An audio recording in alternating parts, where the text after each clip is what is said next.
Let's turn to Skims, Kim Kardashian's monster of a brand. And what they do is a very different play to extend lifetime value and acquire customers, because what they're doing is actually selling different items to the same people. Whereas with Graza, we're selling the same item over and over and over again to the same person. Skims and most apparel brands crush it at customer acquisition and lifetime value through a completely different lens. They're using, yes, Facebook ads, influencer, organic. They're using all the tools in the toolbox. They just do it differently because what they're selling is not a consumable. Most of the time for these non-consumable brands, you're leaning into things such as vanity or aesthetics. Clothing, housewares, decor, jewelry. This is all aesthetic focused. This is what apparel has done really, really well. And what they do is they highlight things like fit, model selection's huge here, and that's all great for customer acquisition. That's getting people in the door. If we look at their ads, it's all UGC talking about the fit. Now, in apparel, we don't get the same ascension of lifetime value because people aren't using the item and then buying the exact same thing again. What does happen, and companies that do this fantastically, is they buy the next drop or the next new item that your brand provides to them. You see this all the time in drop culture where there's a new sneaker, a new bag, a new tee, a new jacket, whatever it is. This is how apparel and non-consumable businesses actually generate lifetime value. It's getting users back in the door through a free or low cost way, email, SMS, organic social, influencer, as opposed to paid ads, to come back and buy the new product that they are releasing. That flows into a lifetime value chart that can still be really healthy. Also, because you're not selling the same thing over and over and over again, you get the opportunity to pivot really easily. If people stop buying olive oil, if Dr. Oz comes out and says olive oil is terrible for you, Graza has a problem. If somebody comes out and says yeah, t-shirts are out, tank tops are in, you can just make tank tops next. It's very easy. So there are pros and cons to both businesses. The CAC and LTV ratios can and should be relatively similar, but you can see that people do come back in an apparel business and they grow. Look at the September 2023 cohort for this business. 2,000 customers, they were acquired for $63 each. First order, put them at a 2x return on that $63. And then by month 9, they're at $150. So we're almost at a 3x return on each one of those new customers in that year.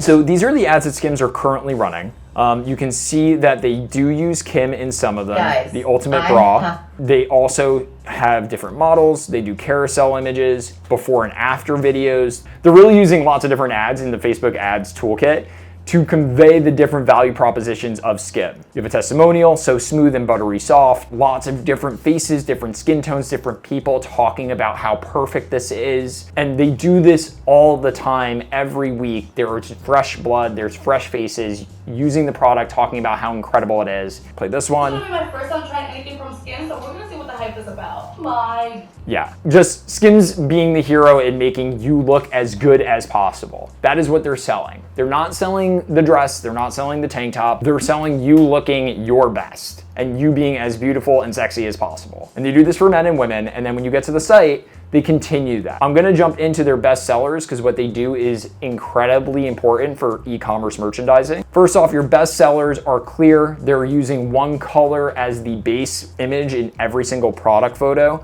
This is deliberate. You can see the different swatches and they hover and you can see if they're low stock or waitlist like you're seeing right here on my screen. I can change that without having to do a new page load so I can see what the yellow looks like. I can go over here. I can now see dresses all in the same frame. I'm not going to a different collection page. There's so much to unpack about the Skims user experience and how it's so incredibly fine-tuned. But let's jump into a product page and just keep this very simple. We'll go into this bodysuit. Immediately I can see all the different angles of this bodysuit. I can look at the material.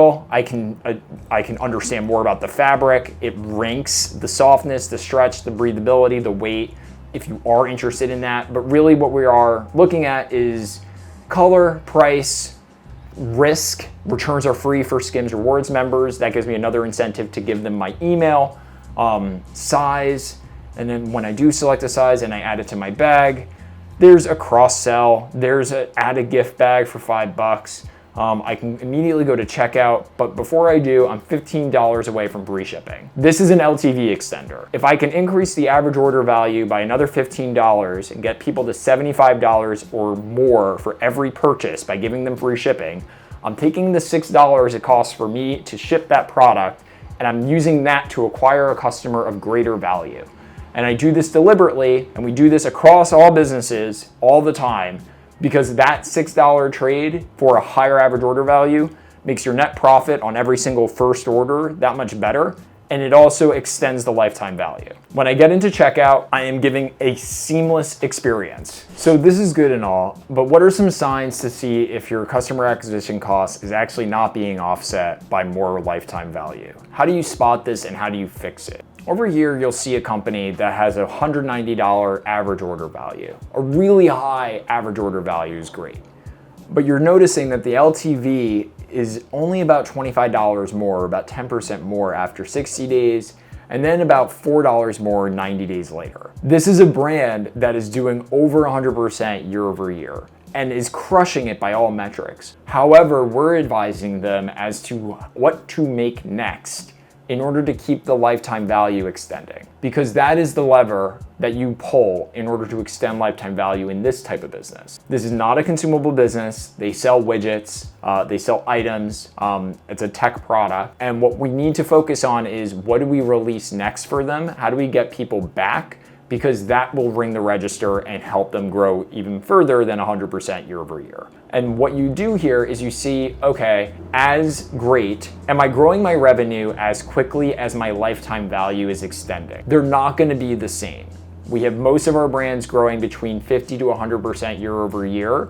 The lifetime value of each customer needs to basically be 1/5 of that. So it needs to be around 15 to 20% if we're growing that aggressively for all systems to stay go. If the lifetime value is staying the same or is very close to the average order value, then we need to actually intervene and say, hey, pause.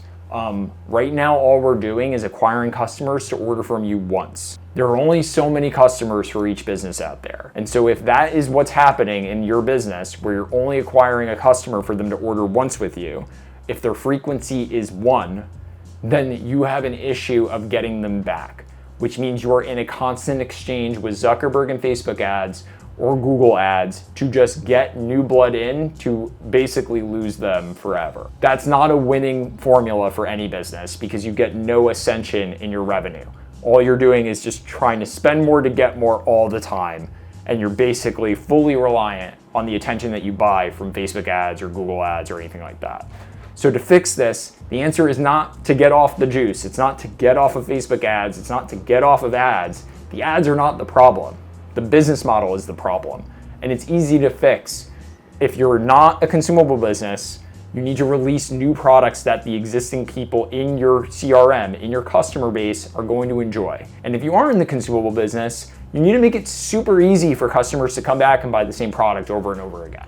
This has been a dissection of CAC and LTV, customer acquisition costs, and lifetime value. I hope you all found this incredibly helpful. If you haven't, please DM me, send me a comment. If you have, give it a like, give me a follow, and I'll see you in the next video.